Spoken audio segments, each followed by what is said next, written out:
Messi শোয়ের মাধ্যমে Argentina আলজেরিয়ার বিপক্ষে বিশ্বকাপে তাদের প্রথম ম্যাচেই প্রত্যাশিত জয় তুলে নিল। তো এই ম্যাচে মেসি হ্যাট্রিক করার মাধ্যমে বিশ্বকাপে তার হ্যাট্রিক না পাওয়ার যে অপূর্ণতা ছিল সেটাও ঘুচিয়ে ফেললো এবং যৌথভাবে মিরোস্লাভ ক্লোজের সঙ্গে 16 গোল নিয়ে এখন সে বিশ্বকাপের সর্বোচ্চ গোলদাতা। বিশ্বকাপের সর্বোচ্চ অ্যাসিস্টের রেকর্ডও সম্ভবত না মেসির রেকর্ডে, মেসির যে সর্বোচ্চ অ্যাসিস্টের যে রেকর্ড সেটাও মেসির দখলে। তো আমার মনে হয় যে ফুটবলের যত অপূর্ণতা মেসির ছিল সেগুলো সব পূর্ণ করেই মেসি বিদায় নেবে ইয়াতে আছে। আর যেটা বলি এই ম্যাচে নিয়ে আসলে স্পেশালি আসলে কিছু বলার নেই। আলজেরিয়া আসলে ন্যূনতম প্রতিরোধও করতে পারেনি বলতে গেলে, বলার মতো কোনো খেলা খেলেছে বলেও আমার মনে হয় না। মেসি গোল করেছিল 4টি, একটি অফসাইডে বাতিল হয়েছে।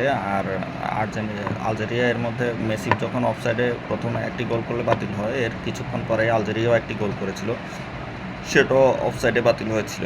এছাড়া আমি পুরো ম্যাচে আলজেরিয়াকে ওইভাবে আসলে খেলতে দেখিনি। আলজেরিয়ার যে প্রেসিং বা এয়ার নির্ভর খেলা যতটুকু দেখেছিলাম, বা আমি জার্মানির সাথে 14 বিশ্বকাপও দেখেছিলাম, তারা তুলনামূলকভাবে যথেষ্ট ভালো খেলেছিল সেই ম্যাচগুলোতে। তো এই আলজেরিয়ার খেলা অল্প বিস্তর যতটুকু দেখেছি, তারা তাদের সামর্থ্য অনুসারে আজকে কিছুই করতে পারেনি আসলে।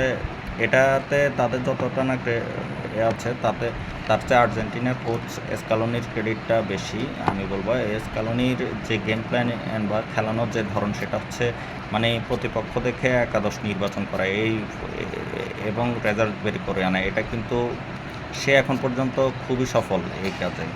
তো সেই ক্ষেত্রে বলবো যে স্কালোনির একটা বড় ক্রেডিট যে আলজেরিয়ার যে শক্তির জায়গাগুলো সেগুলোকে সে করে ফেলেছে, মানে ব্যান করে দিয়েছে এই ম্যাচের জন্য, বা করে দিচ্ছে, বিবশ করে দিয়েছে, যার কারণে তারা প্রপার আর কোনো থ্রেটই তৈরি করতে পারেনি পুরো ম্যাচে।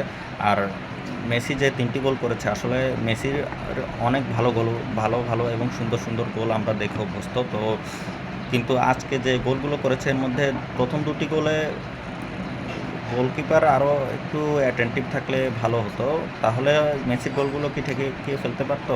হয়তো পারতো না, কিন্তু তার কাছ থেকে আরেকটু বেটার আউটপুট আলজেরিয়া আশা করতেই পারতো। কারণ এই বিশ্বকাপে কিন্তু বেশ কিছু গোলকিপার ভালো গোলকিপিং করেছে এবং তাদের নৈপুণ্যে ছোট দলগুলো কিন্তু ভালো করছে।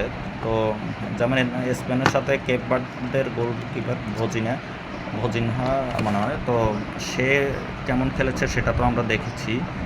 তো এই কারণে বলবো যে তার কাছ থেকে আরেকটু বেটার আউটপুট পেলে আলজেরিয়ার জন্য ভালো হতো এবং মেসি বা আর্জেন্টিনাও আরেকটু সমস্যায় হয়তো পড়তে পারতো, এটা আর কি। তো আসলে এটা মেসিকে ছোট করার জন্য বলি না, কারণ মেসির যে ক্যালিবার সেটা সম্পর্কে আমরা মোটামুটি সবাই জানি। আর মেসিকে ধরুন এই 2টি গোল হতো না হলেও কিন্তু দেখা যেত যে সে ঠিকই এমন একটা মোমেন্টাম ক্রিয়েট করতো, ওইটা থেকে সে গোল বের করে ফেলতো বা সতীর্থদেরকে দিয়ে গোল করিয়ে নিত এবং ম্যাচটাকে সেফ জোনে নিয়ে যেতে পারতো।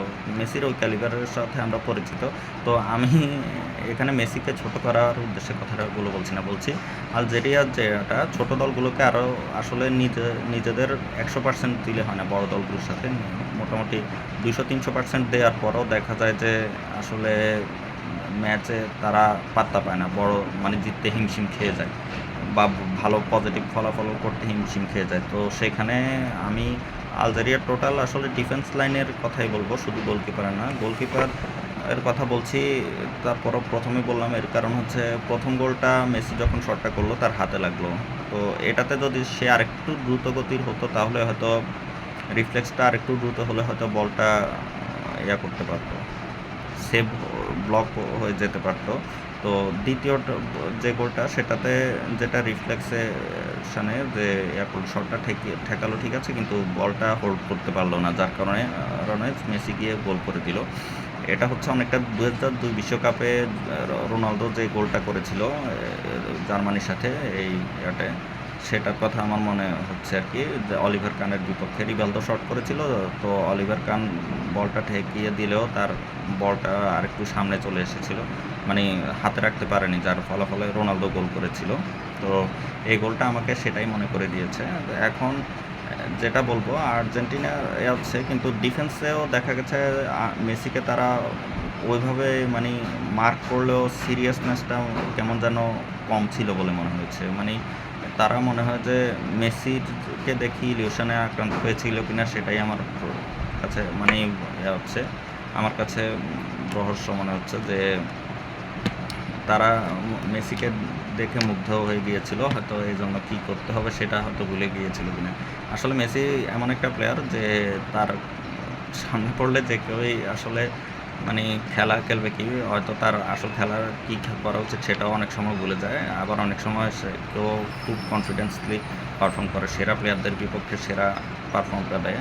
তারপরে তো আসলে যথেষ্ট হয় না সেরা প্লেয়ারদের বিপক্ষে। মেসির মতো প্লেয়ারের বিপক্ষে কোনো প্লেয়ার তার ক্যারিয়ারের ডিফেন্ডারের কথাই বলি স্পেসিফিক্যালি, তার ক্যারিয়ার সেরা পারফর্ম দিয়েও হয়তো বা মেসিকে আটকাতে পারেনি। এরকম অনেক ঘটনা আছে, আপনি খুঁজে দেখলেই পাবেন। তো এই আর কি, সেই ক্ষেত্রে আমি আলজেরিয়া জিতে যেত বা ড্র করতো কিনা সেটা তো বলতে পারবো না, কিন্তু আলজেরিয়ার কাছ থেকে আমি আরেকটু ভালো আউটপুট আশা করেছিলাম। তো যাই হোক, আর্জেন্টিনা জিতে গেল। আর্জেন্টিনার জন্য এটা কিন্তু মোটামুটি মানে প্রথম ম্যাচের যে একটা চাপ থাকে এটা থেকে তারা পেলো, রিলিফ পেলো। এটা একটা বড় 3 পয়েন্টও পেয়ে গেল। এটার কারণে তাদের জন্য এটা একটা বড় অ্যাডভান্টেজ হিসেবে কাজ করবে। এখন দেখা যাক এটাকে তারা কতদূর টেনে নিয়ে যেতে পারে। আমার তো মনে হয় তারা এই বিশ্বকাপেও হয়তো সেমি পর্যন্ত, ফাইনাল পর্যন্ত যেতেই পারে। সেই সামর্থ্য আসলে তাদের আছে, একেবারে যে নেই তা নয়। এখন বাকি দলগুলো তাদেরকে কেমন চ্যালেঞ্জ জানাবে সেটাও দেখার বিষয় আর কি। তো দেখা যাক কী হয় সামনে। সেই পর্যন্ত সাথেই থাকুন। আর আমার দ্য স্পোর্টস ল্যাব ইউটিউব চ্যানেলটাকে ফলো দিয়ে রাখতে পারেন এবং সাবস্ক্রাইব করে রাখতে পারেন, এবং আমার টাইমলাইনে ফলো দিয়ে, ফেসবুক টাইমলাইনে ফলো দিয়ে রাখতে পারেন ভিডিওগুলো পাওয়ার জন্য। ধন্যবাদ সবাইকে।